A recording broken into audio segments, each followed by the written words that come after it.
बोले कि हे मुनि श्रेष्ठ, अब आप पापों को नष्ट करने वाली, पुण्य को मुक्ति देने वाली प्रमोदनी एकादशी का महत्व सुनिए। भागीरथी, गंगा, तीर्थ, नदी, समुद्र आदि सभी तक फल देते हैं जब तक प्रमोदनी एकादशी नहीं आती। कार्तिक मास की शुक्ल पक्ष की प्रमोदनी एकादशी का व्रत फल एक सहस्त्र अश्वमेध यज्ञ तथा 100 राजसु यज्ञ के फल के बराबर होता है। नारद जी ने पूछा कि हे पिताजी, यह संध्या को भोजन करने से, रात्रि में भोजन करने तथा पूरे दिन उपवास करने से क्या क्या फल मिलता है, उसे आप समझाइए। ब्रह्मा जी बोले कि हे नारद, एक संध्या को भोजन करने से 1 जन्म का, रात्रि में भोजन करने से 2 जन्म का और पूरे दिन उपवास करने से 7 जन्म के समस्त पाप नष्ट हो जाते हैं।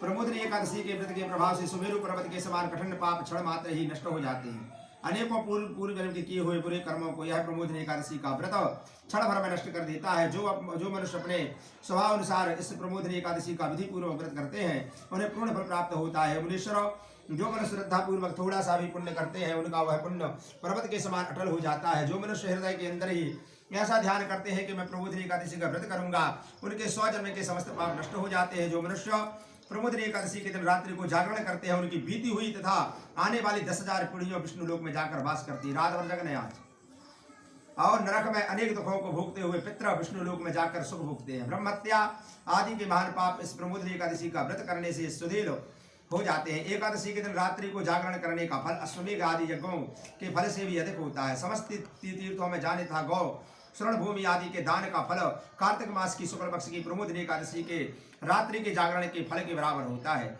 इस संसार में जितने भी तीर्थ तथा जितने भी तीर्थों की आशा की जा सकती है, वह प्रमोदनी एकादशी का व्रत करने वाले घर में रहते हैं। जो मनुष्य इस एकादशी के व्रत को करता है, वह योगी तपस्वी तथा इंद्रियों को जीतने वाला होता है, क्योंकि वह एकादशी भगवान विष्णु को अत्यंत प्रिय है। इसके व्रत के प्रभाव से कायिक वाचक मानसिक पाप नष्ट हो जाते हैं।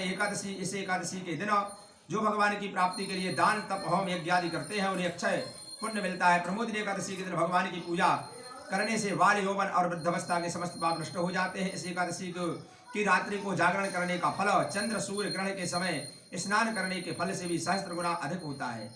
मनुष्य जन्म से लेकर जो पुण्य करता है, वह पुण्य प्रमोदनी एकादशी के व्रत के पुण्य के सामने व्यर्थ है।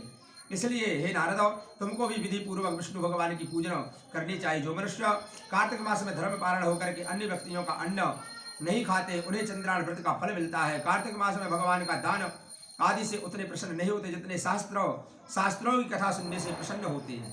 कार्तिक मास में जो मनुष्य भगवान की कथा को थोड़ा सा भी पढ़ते हैं, सुनते हैं, उन्हें 100 गौ दान करने का फल मिलता है।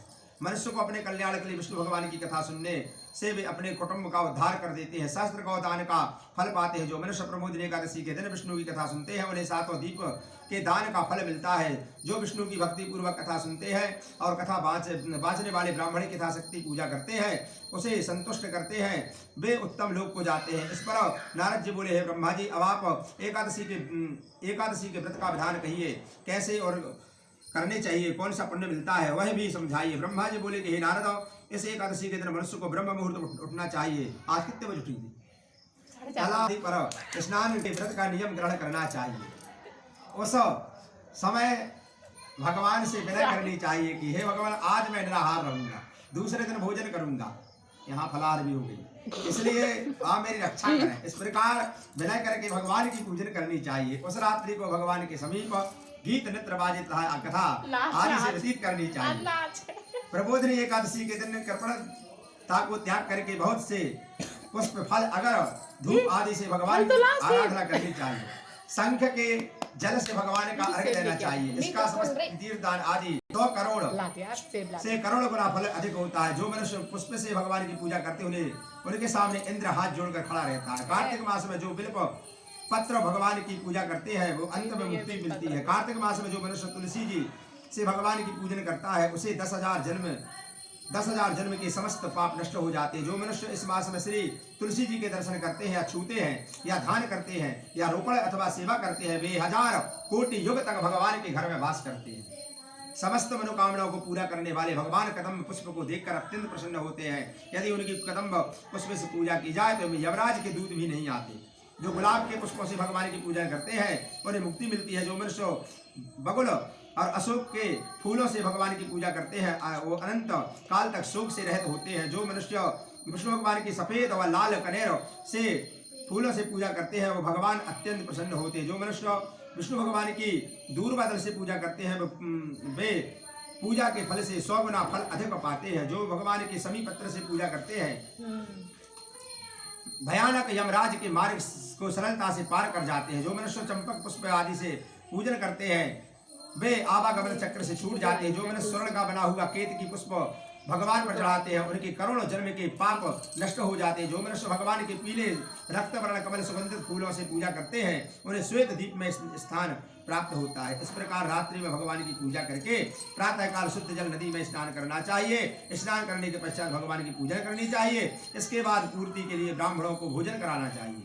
दक्षिणा देकर मीठे वाक्यों द्वारा सभा करनी चाहिए। इसके उपरांत भोजन गौ दक्षिणा से गुरु की पूजा करनी चाहिए और ब्राह्मणों को बहुत सी दक्षिणा देकर के नियम को छोड़ना चाहिए। ब्राह्मणों को यथाशक्ति दक्षिणा देनी चाहिए। जिस ब्राह्मण को रात्रि में भोजन करावे उसे स्वर्ण सहित बैल दान करना चाहिए। जो मनुष्य यात्रा स्नान करते समय उन्हें दही और शहद दान करना चाहिए। जो मनुष्य फल की आशा करते हो फल दान करना चाहिए।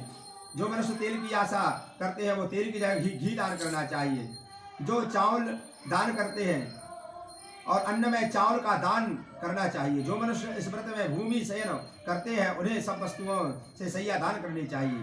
जो मौन धारण करते हैं उन्हें स्वर्ण सहित तिल दान करना चाहिए। जो मनुष्य बालों को धारण करते हैं उन्हें दर्पण दान करना चाहिए। जो मनुष्य कार्तिक मास में उपहार आने चरण पादुका धारण करते हैं वो चरण पादुका दान करना चाहिए। इस मास में नमक त्यागते हैं वो शक्कर दान करना चाहिए। जो मनुष्य नित्य प्रति देव मंदिरों में दीप जलाते हैं वो स्वर्ण या तांबे के दिए घी तथा बत्ती सहित दान करना चाहिए। जो मनुष्य चतुर्मास में व्रत किसी वस्तु से देते हैं उन्हें उस दिन पुनः ग्रहण करना चाहिए। जो मनुष्य प्रबोधन एकादशी का दिन विधि पूर्वक व्रत करते हैं उन्हें अत्यंत सुख मिलता है और अंत में स्वर्ग को जाते हैं। जो मनुष्य चतुर्मास में व्रत को बिना किसी विघ्न से पूरा कर देते हैं वे दोबारा जन्म नहीं मिलता मनुष्य का उसको। जिस मनुष्यों का व्रत खंडित हो जाता है वह नरक को जाते हैं। जो मनुष्य इस एकादशी के महात्म को सुनता है पढ़ता है वो अनेक गौदान का फल प्राप्त करता है। बोलो एकादशी मैया की जय।